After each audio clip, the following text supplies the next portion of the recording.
Good evening, and welcome back. Today, we're not just talking about headlines, we're talking about something deeper, something that most people are completely missing. Because right now, there's a narrative spreading everywhere that Donald Trump is suddenly becoming more flexible, that he's open to negotiations with China, that he's signaling possible deals with Iran, that even on Ukraine, the tone is shifting. And the assumption is simple: Trump is changing. But I don't think that's true. In fact, I think that's the wrong conclusion. Because if you've followed Trump long enough, you know one thing: he doesn't change easily. So if the tone is different, if the strategy is evolving, then the real question is not what happened to Trump. The real question is what happened to the world around him.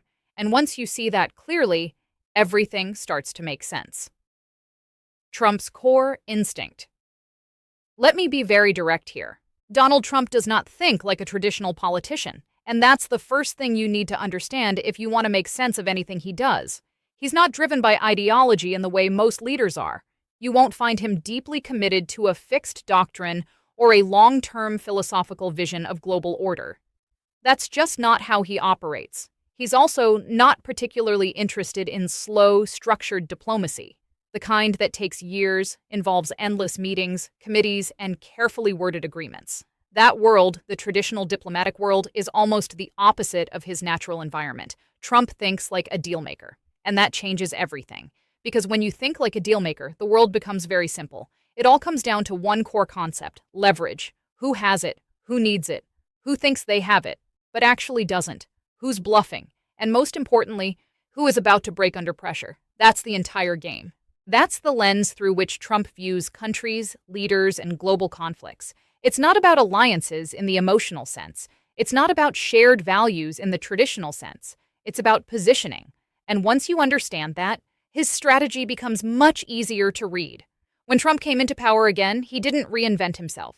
He didn't suddenly adopt a new philosophy. He doubled down on what he already believed works: pressure, maximum pressure, tariffs on major economies, sanctions on rivals, threats designed to create urgency, economic force used as a primary weapon. The logic behind this approach was actually very straightforward. If you increase the cost of resisting the United States high enough, eventually the other side will have no choice but to come back to the table. And not just come back, but come back on your terms. From Trump's perspective, negotiation should happen from a position of dominance, not compromise. You push first, you push hard, and then you deal when the other side feels the pressure. And to be fair, this wasn't an idea that came out of nowhere. This approach worked for him in business for decades, applying pressure, creating urgency, forcing decisions.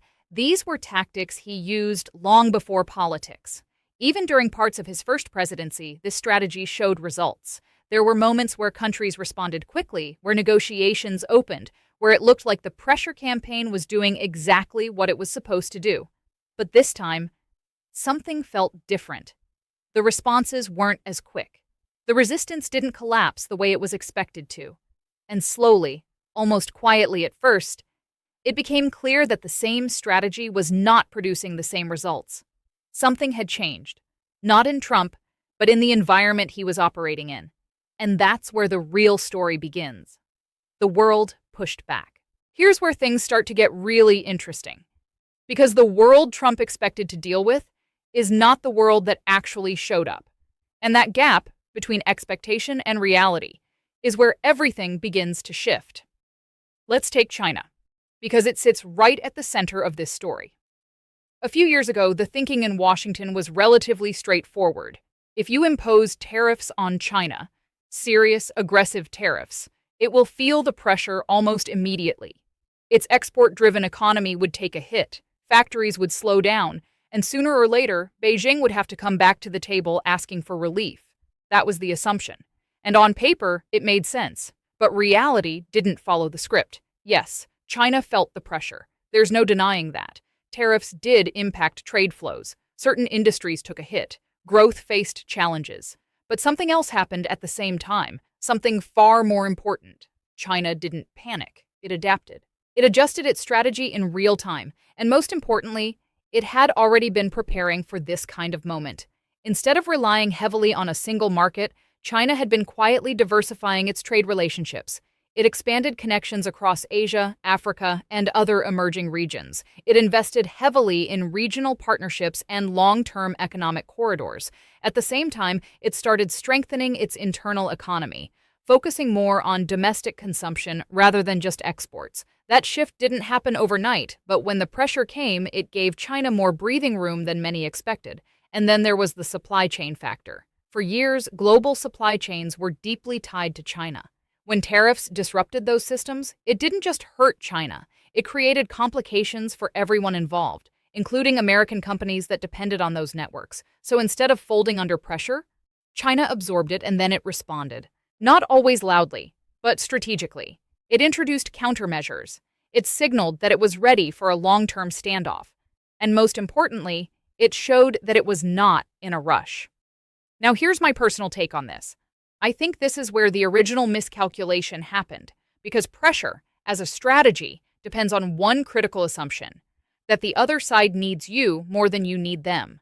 When that assumption is true, pressure works fast. The imbalance forces a quick response. But when that assumption starts to weaken, the entire strategy slows down. And that's exactly what we're seeing here. China today is still deeply connected to the global economy, but it's not as dependent on any single player as it once was. It has alternatives, it has buffers, it has time. And time in situations like this is a form of power. So what you end up with is not a quick collapse under pressure, but a prolonged standoff. A situation where both sides can absorb pain, adjust, and keep going. And that changes everything. Because once pressure stops producing fast results, it stops being a decisive strategy and starts becoming a waiting game. The cost of pressure. Now let's talk about something that doesn't get enough attention because it's uncomfortable. Pressure doesn't just hurt the opponent, it hurts you too. And in some cases, it hurts you in ways that are harder to control. Tariffs, for example, sound powerful. Politically, they're easy to sell. They create the image of strength, of standing up, drawing a line, forcing the other side to respond. But economically, they're far more complicated than they appear on the surface. Because the cost of tariffs doesn't just vanish into thin air. It moves, it shifts through the system, and very often, it circles back home. Think about it like this. When tariffs are placed on imported goods, those goods become more expensive. But the country exporting them isn't always the one absorbing the full cost. A significant portion of that cost is passed along the chain, to businesses, to manufacturers, and ultimately, to consumers. That means higher prices. Not always immediately, not always dramatically, but gradually, consistently, and those price increases start to show up in everyday life. Then there's the supply chain issue. Modern economies are deeply interconnected. Companies don't operate in isolation. They rely on complex global networks that have been built over decades. When tariffs disrupt those networks, it creates friction, delays, rerouting, increased costs of production, and uncertainty about what comes next. Now, uncertainty is where things get serious, because businesses can deal with higher costs. They can even adapt to disruptions. But uncertainty, that's different. When companies don't know what the rules will look like in 6 months or even 6 weeks, they start pulling back. They delay investments. They slow expansion plans. They become cautious. And when enough businesses become cautious at the same time, the entire economic system feels it. Growth begins to slow. Confidence starts to drop. And markets react. Now imagine what this looks like from inside the decision-making circle. You're watching financial markets behave unpredictably. You're seeing major corporations, some of the biggest in the country, quietly signaling that the current strategy is creating problems. You're noticing that investors who usually thrive on stability are becoming increasingly nervous. And at the same time, the country you're trying to pressure, China, is not collapsing. It's not rushing back. It's not showing the kind of urgency you expected. That's a very different picture from the one the strategy was built on. Because the goal of pressure is clear. Create enough pain that the other side reacts quickly. But if both sides are absorbing the pressure, if both sides are adjusting instead of breaking, then you don't have a quick victory. You have a standoff. And a standoff is a dangerous place to be. Because time becomes a factor. Costs accumulate. And the longer it goes on, the harder it becomes to claim a clear win. At that point, the strategy doesn't look like strength anymore. It starts to look like a deadlock. And deadlocks in politics are rarely sustainable. Why negotiation became necessary. This is the turning point, because here's the reality. Pressure without an exit strategy is a trap. If the other side doesn't break, you have two choices: escalate even more or stay stuck. And neither option is ideal. So what do? You create a third option: negotiation. But let me be clear. This is not surrender. This is strategy. Because Trump doesn't need total victory. He needs a visible win, a headline, a deal he can present as success. That's how he operates. And honestly, that's how modern politics works. Perception matters as much as reality. Sometimes even more. The bigger shift. Now here's the part most people are missing. This isn't just about Trump. This is about something much bigger. The global balance of power is changing. Slowly, but clearly. For decades, the United States had unmatched dominance. Economically, militarily, financially. But that dominance is not as absolute anymore. And I'm not saying America is weak. Far from it. But the gap? The gap is closing. China is rising. Other countries are becoming more independent. Alternatives are being built. And in that kind of world, pressure alone is not enough. You need flexibility. You need timing. You need deals. The time factor. Here's something crucial, and this is where strategy becomes psychology. Trump operates on a shorter timeline. Elections, public opinion, market reactions, everything is immediate. But countries like China, they think long-term. Very long-term. They can wait, they can absorb pressure, they don't need quick wins, and that creates an imbalance, because the side that needs a deal faster usually has less leverage. That's just reality, and I think Trump understands this, which is exactly why he's moving toward negotiation now, not later. Now, my personal take. Let me give you my honest opinion. This is not weakness. This is adjustment. And honestly, it was inevitable, because the strategy he started with was designed for a different world, a world where pressure worked faster, where dominance was clearer, where resistance was weaker. That world doesn't fully exist anymore. And recognizing that, that's not failure. That's awareness. The real question is not whether negotiations will happen. They will.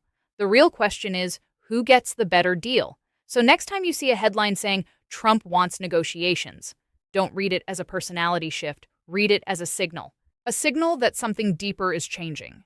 Not just in Washington, but globally. Because what we're witnessing right now is not just diplomacy. It's transition. A shift toward a more complex, more competitive, more balanced world. And we are all living through it. So watch carefully, because the next moves will matter more than the headlines. Thanks for watching, and if you want more breakdowns like this, make sure you subscribe, because the real story is just getting started.